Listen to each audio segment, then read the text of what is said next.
Break के बाद एक बार फिर से रुक करेंगे बुलेटिन की ओर, जिसमें बात होगी दाहोद की, जहां अबलोड गांव में धुलेटी के दिन चूल ना मेला जलते अंगारों पर चलकर श्रद्धालुओं ने दिखाई आस्था। आगे बात करेंगे बकानी की, जहां भारतीय जनता पार्टी युवा मोर्चा के तत्वाधान में होली महोत्सव पर विराट कवि सम्मेलन हुआ संपन्न। ऐसी तमाम खबरों पर विस्तार से डालेंगे नजर। गुजरात के दाहोद जिले के गरबाड़ा तहसील के अबलोड गांव में धुलेटी के दिन चूल ना मेला आयोजित होता है। इस मेले में लोग अपनी मन्नत पूरी होने पर जलते अंगारों पर चलकर आस्था व्यक्त करते हैं। ये मेला गागरडी, दूधिया और रणधीकुर में भी लगता है, लेकिन अबलोड गांव का मेला सबसे बड़ा माना जाता है, जहां सभी समुदाय के लोग बड़ी संख्या में आते हैं। परंपरा के अनुसार पहले लोग हाथ में पानी का घड़ा और नारियल लेकर ठंडे चूल्हे पर चलते थे। इसके बाद सूखी लकड़ियों को जलाकर अंगारे बनाए जाते हैं और नीम की डालियों व घी के साथ पूजा की जाती है। मान्यता है कि आस्था के साथ अंगारों पर चलने से किसी को चोट नहीं लगती। मेले में गरबाड़ा विधायक महेंद्र भाई भाभोर और तहसील अध्यक्ष मयूर भाई भाभोर भी मौजूद रहे। आज रोज हमारा अबलोड गांव में आज वर्षों से हमारा आदिवासी समाज में आज चूल भराय है। आज अबलोड गाम અને આ તળાવની પાછળ આજે આ પ્રકાશ છે આખા ગુજરાતમાં કે આજે અમારા આદિવાસી સમાજ રોજથી માંડીને તમામ ગામના વડીલોને અમારા કાર્યકર્તા અને અમારા આદિવાસી અમારું સમાજ આજે ઢોલ મેળામાં આજે અબલોડ ગામના ચૂલમાં આજે ઉભી રહ્યા છે। એમને આજે હું અબલોડ વતી અને તમામ ગામમાંથી પધારેલા બધા ભાઈઓને હું આજે ખૂબ ખૂબ અભિનંદન પાઠવું છું। આજે આમાં અમારો પણ એક બોલવાનો મોકો મળે, અમુક ચૂલમાં પણ આવવાનો મોકો અમુક વર્ષોથી પણ આજે અમે તમામ કાર્યકર હતા તેના અમે આ અબલોડ ગામમાં ચૂલમાં આવીએ છીએ। આજે અમારા વર્ષોથી માંડીને આજે ઘણા વર્ષો થઈ ગયા એમને આજે ચૂલ ભરાય છે। એમાં આજે અમે સ્વાગત કર્યું અને તમામ પત્રકારો પણ આજે આવ્યા, એમનો પણ આભાર માનો અને તમામ ગામજનોનો આભાર માનો। ભારત માતા કી જય। આજે તમને બી ઢોલ વગાડતા અમે જોયા, ઢોલ વગાડવા બહુ મજા આવે કે આ ઢોલ વગાડવા અમારા આદિવાસીનો અમારા સંકુચ છે। અત્યારે અમારે હું પણ પોતે ઢોલ વગાડું છું, અમારે પણ ઢોલ છે અને અમારા તમામ ગામે गाम फड़िए फड़िए ढोल છે અને અમારા आदिवासी समाज। दाहोद से सीनू संवाददाता अभय सिंह भाई संगोड़ की रिपोर्ट। बकानी कस्बे में भाजपा युवा मोर्चा द्वारा होली महोत्सव पर विराट कवि सम्मेलन का आयोजन किया गया। कार्यक्रम का शुभारंभ आनंदी धाम आश्रम के पूज्य गुरुदेव श्यामदास जी महाराज और पूर्व विधायक नरेंद्र नागर में ने मां सरस्वती के समक्ष दीप प्रज्वलित कर किया। कवि सम्मेलन में अंतर्राष्ट्रीय कवि दिनेश दिग्गज ने स्थानीय कवित्री अदिति शर्मा का सम्मान किया। अदिति शर्मा ने पूर्व मुख्यमंत्री वसुंधरा राजे पर भावुक कर देने वाली कविता सुनाई। कार्यक्रम में सुनील सोमैया, शंकर ससोदिया, कोमल नाजुक और अदिति शर्मा ने हास्य, वीर रस और देशभक्ति की कविताएं प्रस्तुत की। संचालन राजेश लोटपोट ने किया। आगंतुक कवियों का स्वागत साहित्य रचनाकार समिति के अध्यक्ष रमेश मनहर सहित अन्य सदस्यों ने किया। बकानी से सीनू संवाददाता रमेश चंद्र शर्मा की रिपोर्ट। बकानी कस्बे के खाटू श्याम मंदिर में बुधवार को फाग महोत्सव हर्षोल्लास और परंपरागत धूमधाम से मनाया गया। सुबह से ही श्रद्धालुओं की भीड़ उमड़ी और भक्तों ने पूजा अर्चना व महाआरती में भाग लिया। मंदिर में खाटू श्याम का फूलों से विशेष श्रृंगार किया गया और आकर्षक सजावट से परिसर भक्तिमय हो गया। आरती के दौरान जयकारों से मंदिर गूंज उठा। पूजा के बाद युवाओं ने रंग बिरंगी गुलाल के साथ धुलंडी मनाई और भजनों की धुनों पर झूमते हुए एक दूसरे को होली की शुभकामनाएं दी। कार्यक्रम में मंदिर समिति और युवा टीम की सक्रिय भूमिका रही। बकानी से सीनू संवाददाता रमेश चंद्र शर्मा की रिपोर्ट। हापुड़ के बहादुरगढ़ थाना क्षेत्र के गांव पुट में मामूली कहासुनी के विवाद ने खतरनाक मोड़ ले लिया। विवाद के दौरान एक व्यक्ति को गोली मार दी गई। गोली लगने की सूचना मिलने के तुरंत बाद पुलिस टीम मौके पर पहुंची और घायल व्यक्ति को अस्पताल में भर्ती कराया, लेकिन इलाज के दौरान व्यक्ति की मौत हो गई, जिससे परिजनों में कोहराम मच गया। घटना की जानकारी मिलते ही अस्पताल के आसपास बड़ी संख्या में लोग जुट गए। पुलिस मामले की गहन जांच पड़ताल में जुटी हुई है और हमलावरों की पहचान कर कार्यवाही करने की कोशिश कर रही है। हापुड़ से सीनू संवाददाता सचिन सागर की रिपोर्ट। देश भर में हर्षोल्लास के साथ होली मनाई गई। वह इंदौर में भी परंपरा और उमंग के साथ लोग एक दूसरे को रंग और गुलाल लगाकर भाईचारे का संदेश दे रहे थे। होली एक ऐसा पर्व है जो रंगों, आपसी प्रेम और भाईचारे का जीवंत प्रतीक है।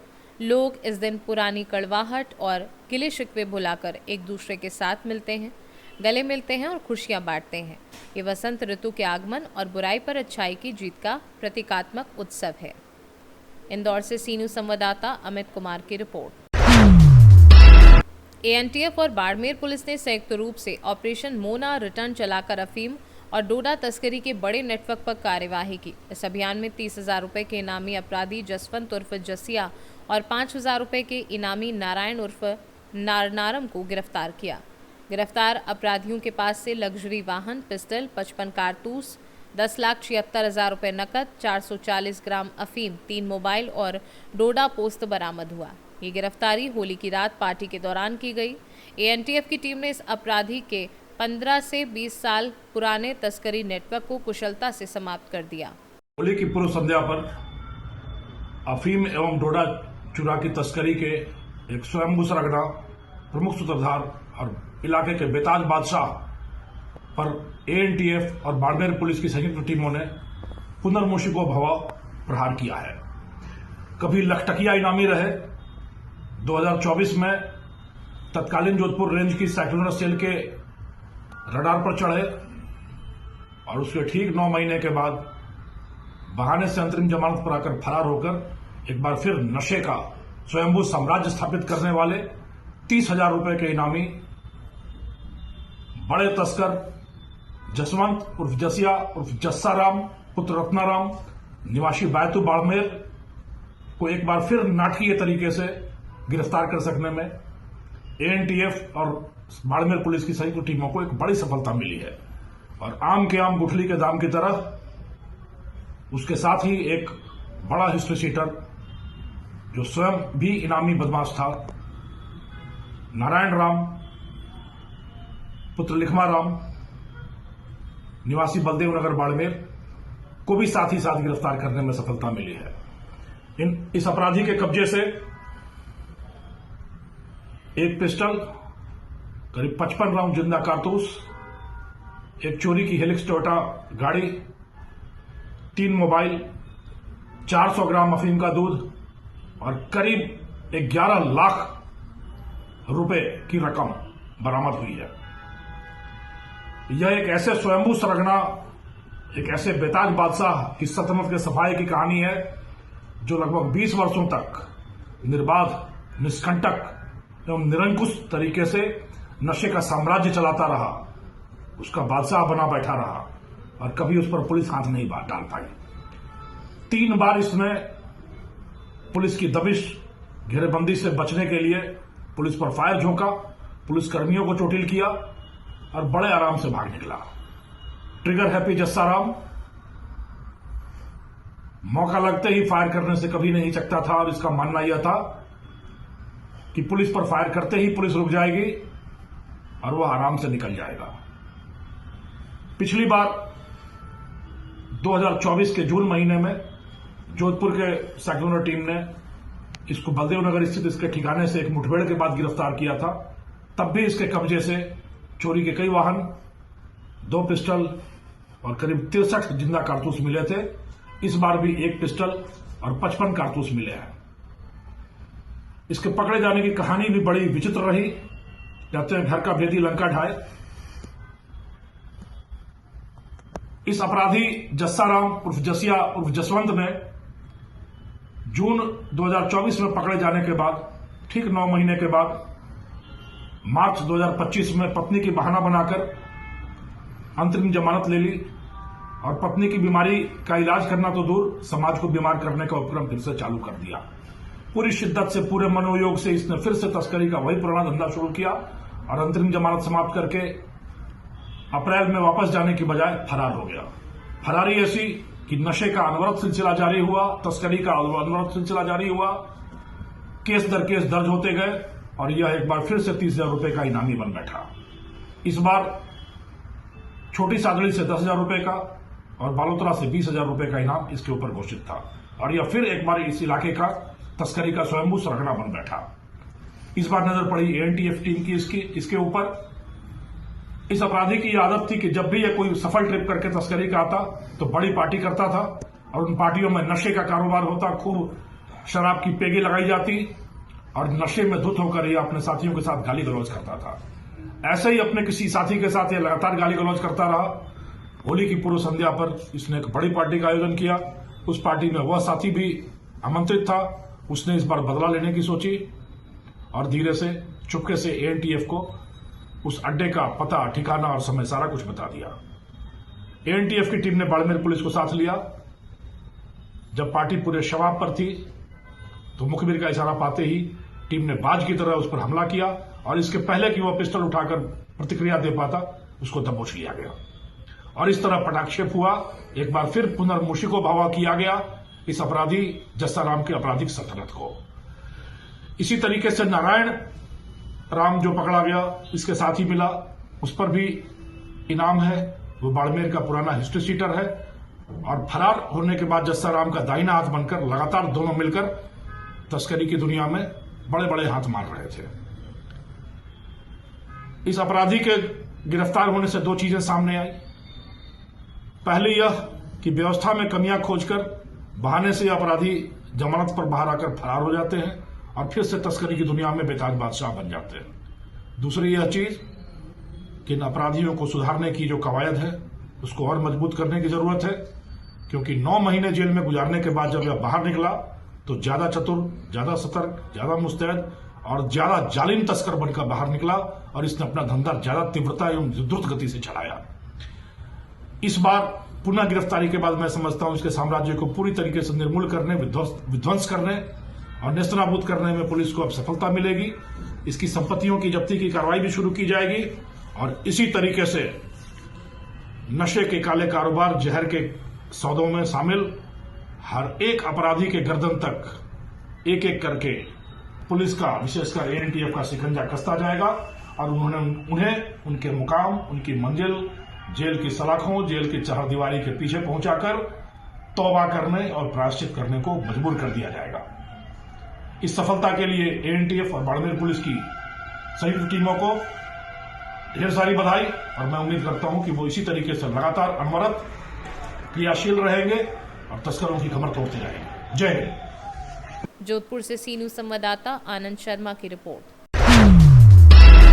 जोधपुर में होली का पर्व भाईचारे, प्रेम और रंगों का प्रतीक है और इस बार जोधपुर के सदर बाजार और घंटाघर क्षेत्र में विदेशी सैलानियों ने भी इस त्योहार को जोरदार अंदाज में मनाया। विदेशी पर्यटकों ने एक दूसरे पर गुलाल और रंग डालकर होली की शुभकामनाएं दी। लोकगीतों की धुन पर उन्होंने नृत्य किया और भारतीय संस्कृति का आनंद लिया। शहर के स्थानीय निवासी भी इस उत्सव में सैलानियों के साथ शामिल हुए और मिलजुल कर रंगों का पर्व मनाया। विदेशी सैलानियों ने बताया कि वे खासतौर पर भारत में होली मनाने आए हैं क्योंकि उनके देश में इस तरह का रंगोत्सव नहीं होता। जोधपुर से सी न्यूज संवाददाता आनंद शर्मा की रिपोर्ट। कैमूर जिले के अखलासपुर गांव में पूर्व विधायक स्वर्गीय रामलाल सिंह के पुत्र मिलन सिंह के छोटे भाई प्रोफेसर संजय सिंह की धर्मपत्नी के आकस्मिक निधन पर शोक सभा आयोजित की गई, साथ ही महाभंडारा भी किया गया।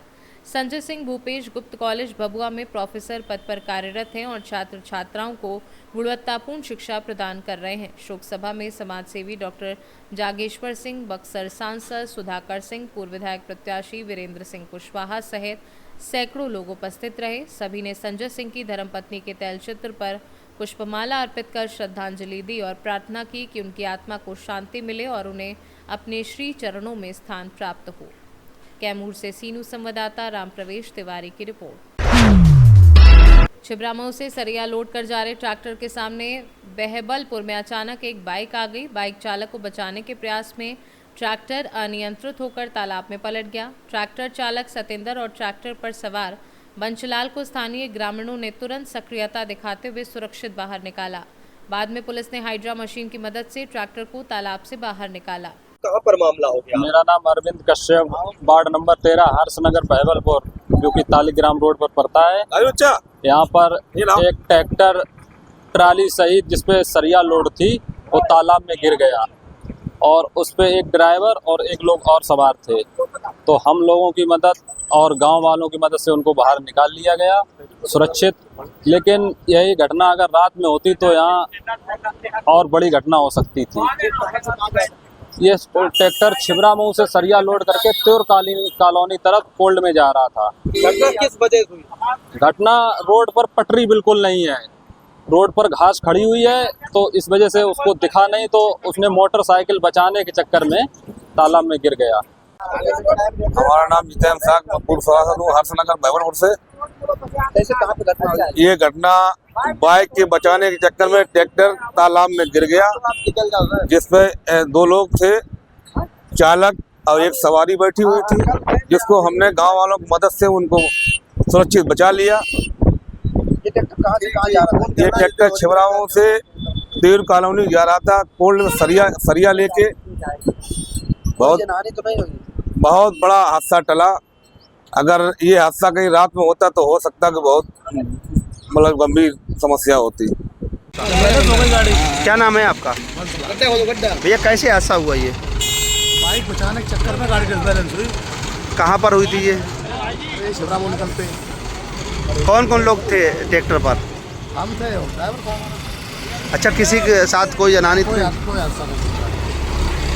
फिर आप लोग तालाब से कैसे निकले थे? तो आप ऊपर वाले की मर्जी है, ऑटोमेटिक निकले और कैसे निकले? अच्छा, लोगों ने बचाया? हाँ, वो तो लोग बात कोई नहीं गए, ऊपर वाले की मर्जी थी, ऑटोमेटिक हम लोग निकले आप पर दोनों भाई। अच्छा, कहाँ से कहाँ जा रहा था ट्रैक्टर ये भाई? शिवराम हॉस्पिटल जा रहे थे। कितने 2 लोग थे ट्रैक्टर पर? क्या लोड था ट्रैक्टर पर? सरिया। कन्नौज से सीनू संवाददाता महेश गौड़ की रिपोर्ट। कन्नौज के सदर कोतवाली क्षेत्र गोवर्धनी मार्ग स्थित जनता कोल्ड स्टोर में अचानक अमोनिया गैस रिसाव हो गया। सूचना मिलते ही फायर ब्रिगेड की टीम मौके पर पहुंची और FSSO संदीप तनवार अपनी टीम के साथ वहां मौजूद रहे। दमकल टीम ने BSET का प्रयोग कर कोल्ड में फंसे लोगों को सुरक्षित बाहर निकाला। टीम ने बल्ब बंद करके अमोनिया लीकेज पर पानी डालकर गैस रिसाव को रोक दिया। दमकल विभाग की तत्परता और मुस्तैदी की वजह से बड़ी घटना होने से बच गई। कन्नौज से सीनू संवाददाता महेश गौड़ की रिपोर्ट। बुलेटिन में फिलहाल के लिए इतना ही। वक्त एक छोटे से ब्रेक का। ब्रेक के उस पार हम आपको और भी तमाम बड़ी खबरों से करवाएंगे रूबरू।